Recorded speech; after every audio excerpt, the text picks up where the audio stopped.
Hello students, welcome back to our YouTube channel Mori Devi Tapuriya Girls College, and we were discussing about a story Growing Up by Joyce Carey.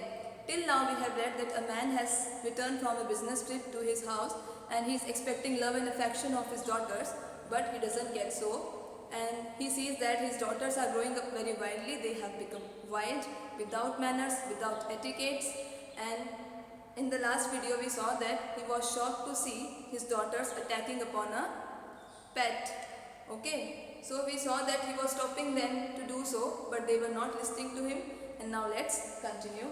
This last cry expressed real indignation. जो last उस चिल्लाया अपने daughters के ऊपर उनको रुकने के लिए कि तुम स्नॉट पे अटैक मत करो, उसमें बहुत गुस्सा दिखा, पर फिर भी उन्होंने उसकी बात नहीं मानी. Jenny had got hold of a rake and was trying to hook Snot by the collar. Jenny के पास एक वेपन था, एक फॉक की जैसा कुछ वेपन था, उससे वो जो स्नॉट छुपी हुई थी उसके कॉलर को हुक करने की और उसको बाहर निकालने की कोशिश कर रही थी. Robert began to struggle out of his chair, but suddenly Kate turned round, aimed a peace stick at him and shouted at the top of her voice, "Yield, paleface!" तो क्या हुआ? अब रॉबर्ट ने देखा कि दोनों डॉटर्स उसकी बात तो बिल्कुल मान नहीं रही है, तो उसने सोचा कि वो खुद ही जाके उनको रोके. तो वो अपने इस चेयर से उठने की कोशिश ही कर रहा था कि केट उसकी तरफ मुड़ी, एक पीस स्टिक लिया और उसकी तरफ अटैक कर दिया और ज़ोर से चिल्लाई, क्या? यील्ड पेलफेस. कि अपने फादर को क्या बोल रही है वो?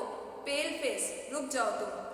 तो ये सेंटेंस में हम देखते हैं, ये स्टेटमेंट में हम देखते हैं कि डॉटर्स जो है वो अपने फादर के प्रति रेस्पेक्ट खो चुकी है, वो अपने फादर को बिल्कुल भी रेस्पेक्ट नहीं कर रही है. Jenny at once turned and cried, "Yes, yes, paleface, yield." She burst into a shout of laughter and could not speak, but rushed at the man with the rake carried like a lance. अब क्या हुआ? जब cat ने अपने father को बोला yield pale face, और हमने प्रीवियस लाइंस में देखा था कि जो डॉटर्स थी वो दोनों एक दूसरे को बहुत सपोर्ट करती थी, एक दूसरे को बहुत अडोर करती थी. तो जैसे केट ने उसको डिसरेस्पेक्ट किया, वैसे ही जेनी ने भी उसका सपोर्ट किया और उसने भी बोला, "यस यस पेलफेस, रुक जाओ तुम." और बहुत ज़ोर ज़ोर से दोनों हंसने लगी, अपने फादर का मजाक उड़ाते हुए वो बहुत ज़ोर ज़ोर से हंसने लगी. तो हम देखते हैं कि वो दोनों जो डॉटर्स हैं वो कैसे अपने फादर को डिसरेस्पेक्ट करके मजाक उड़ा रही हैं उनका, और बहुत खुश हो रही हैं क्योंकि उनके पेरेंट्स उन पर ध्यान नहीं दे पा रहे हैं. तो they have become wild and mannerless. उनके पास मैनर्स नहीं है, वो अपने एटिकेट्स को भूल चुकी हैं. With the wreck carried like a lens. और क्या किया? जो उनके पास जो वेपन था उसको उन्होंने कैसे पकड़ रखा था, जैसे कि वो किसी पे अटैक करने के लिए जा रही थी. The two girls, staggering with laughter, threw themselves upon their father. Pale face, Robbie.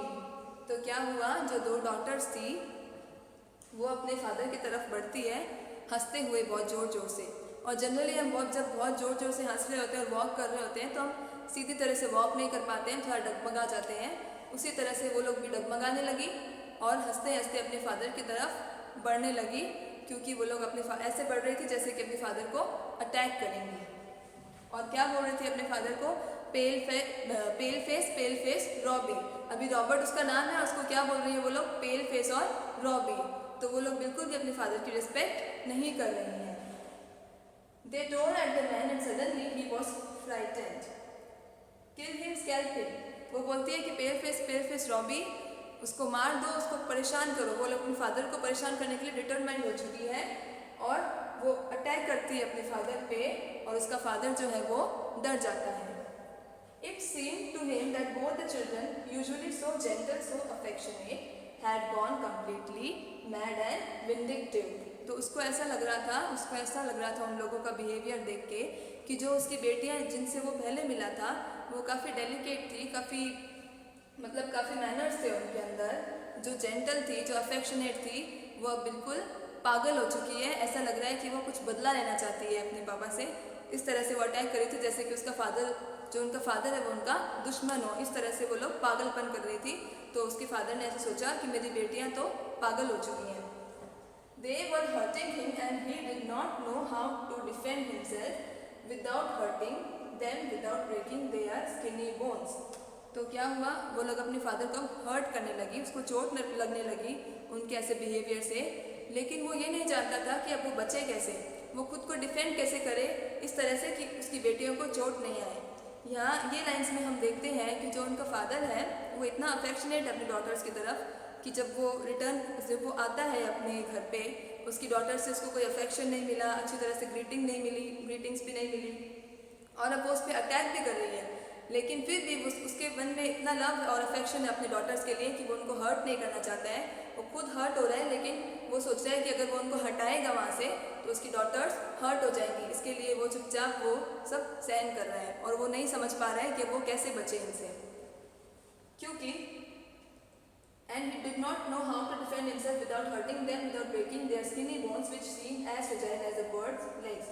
उनकी जो बोन्स थी वो बहुत काफ़ी दुबली पतली थी, केट एंड जेनी, उनकी जो बोन्स थी वो इतनी स्किनी थी, इतनी फ्रेजाइल थी, इतनी डेलिकेट थी कि जैसे कि बर्ड की लेग्स होती ना पतली पतली, वैसे दिख रही थी।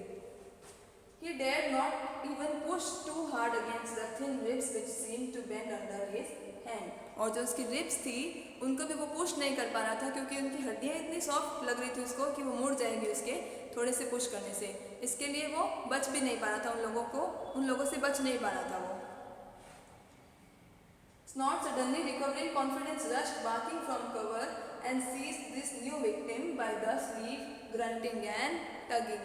अब क्या हुआ, जो स्नॉट थी इतनी देर वो काफ़ी डरी हुई थी क्योंकि केट और जेनी उस पर अटैक कर रही थी। अब वो देखती है कि उन लोगों को तो एक नया विक्टिम मिल गया है, एक नया वो मिल गया है शिकार जिस पे वो अटैक कर रही है, तो वो भी उनको सपोर्ट करने के लिए आती है और ज़ोर से उसको खींचने लगती है, पुल करने लगती है।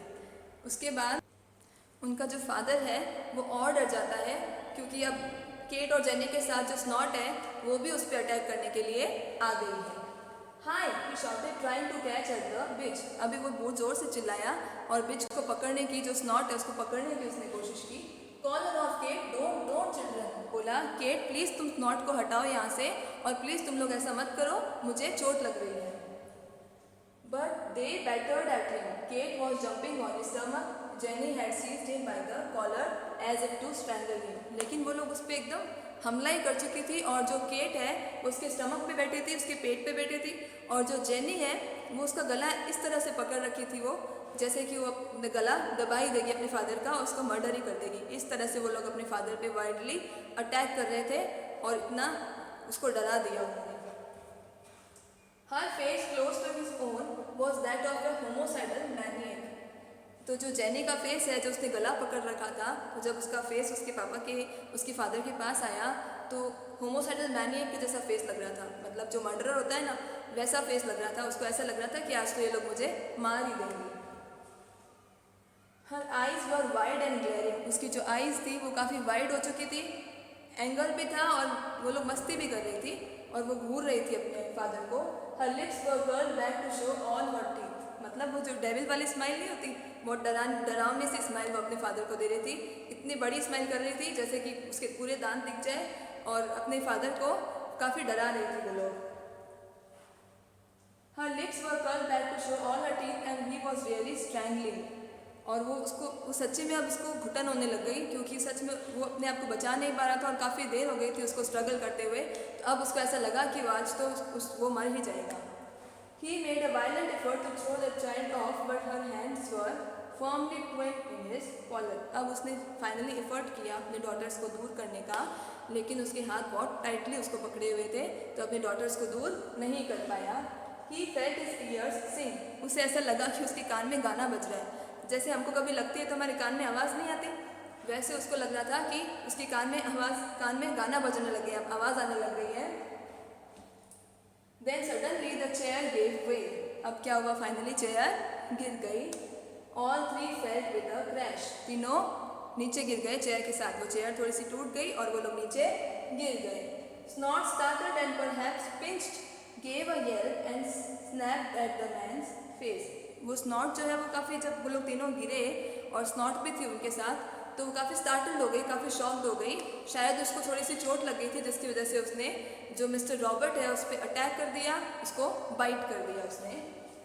Cat was lying across his legs and Jenny on his chest. जो केट है वो उसकी लेग्स के पास गिर गई और जो जेनी है वो उसकी चेस्ट पे गिर गई. She still had his collar in both hands. वो इतनी ज़िद्दी है, इतनी स्टिफ है कि गिर गई वो नीचे, लेकिन उसने जो कॉलर है रॉबर्ट की वो नहीं छोड़ी। अभी तक वो अटैक करने के मूड में है अपने फादर को। But now gazing down at him her expression change. फिर फाइनली अचानक से सडनली उसने अपने फादर को देखा जहाँ पे स्नॉट ने उसको अटैक किया था, तो उसका एक्सप्रेशन चेंज हो गया। अभी वो थोड़ा सा घबरा गई अपने फादर की चोट देख के। But she cried, oh she is bitten you, ओह वो चिल्लाई जोर से, ओह आपको काट दिया है स्नॉट ने। Look Kate, Kate rolling off his legs came to her knees, so she has bad Snot. अभी उसने केट को बोला, देखो देखो केट देखो अपने फादर को चोट लग गई है।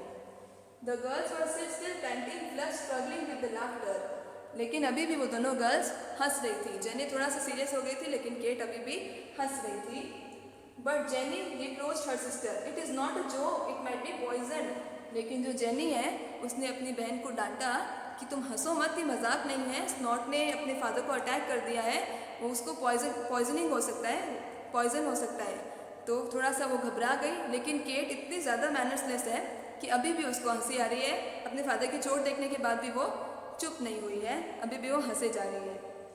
I know Kate was indignant. थोड़ा सा वो सीरियस एक्सप्रेशन बनाती है, बोलती है हाँ हो सकता है, और फिर but burst out again into helpless giggles. लेकिन फिर से वो हेल्पलेस गिगल्स मतलब रोक ही नहीं पाई, अपनी हंसी को कंट्रोल नहीं कर पाई वो, और फिर ज़ोर ज़ोर से हंसने लगी।